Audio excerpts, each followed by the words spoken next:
Bir nəfər mənə danışdı, dedi mən Məşəddə idim. Böyük məraciyələrdən biri. Gördüm gedir ziyarətə. Düşdüm bunun ardınca, dedim bunun gedəcəm görüm nə doğsa, nə namaz qılsa, neynəsə onu eləyəcəm. Getdim deyir mən də onu dalayacam. Girdim İzni Duxul oxudu, girdi bir dənə ziyarətnamə oxudu. Açdım Məfatihi, gördüm məsələn Kümeyl duasını başladı oxumağa. Mən də elə bunun böyründə oturmuşam, oxuyuram. Gördüm yarıda bağladı, durdu, bir dənə də xudahafizləşdi, çıxdı. Mən də düşdüm bunun ardınca, gəldi, girdi bir dənə həyətə.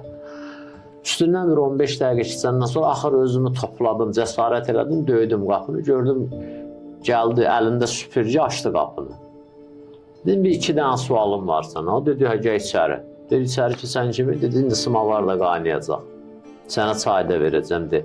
Deyir, mən buradan düşdüm, sənin ardına getdim İmam Rıza Aleyhisselamın hərəminə ki, sən orada elə dualar oxuyatsan ki, da belə də Məfatihin yarısını oxuyatsan.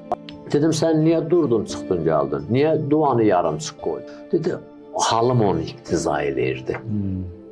Ondan o ənəsi özümü allatmaq idi. Gördüm, o Kümeyli axıra qədər oxusam, elə boş yeri özümü yormuşam. Dedim, ondansa gəldim, neçə nəfər biz deyir ziyarətə gəlmişik, bu evi də kirayə tutmuşuq. Gəldim, isti havadır, həyəti süpürəm, sulayam, biraz sərinlik olsun, sımavarı da qaynatmışam, onlar gəlsin. Baxdım, gördüm, bu işim ondan əfsəldir. Bunu sidqinlə eləyə bilirəm, bunu ixlasla eləyə bilirəm, bunu belə oturda bilirəm. Ben gördüm o Kümeyli yarıdan oyuna getmir da day.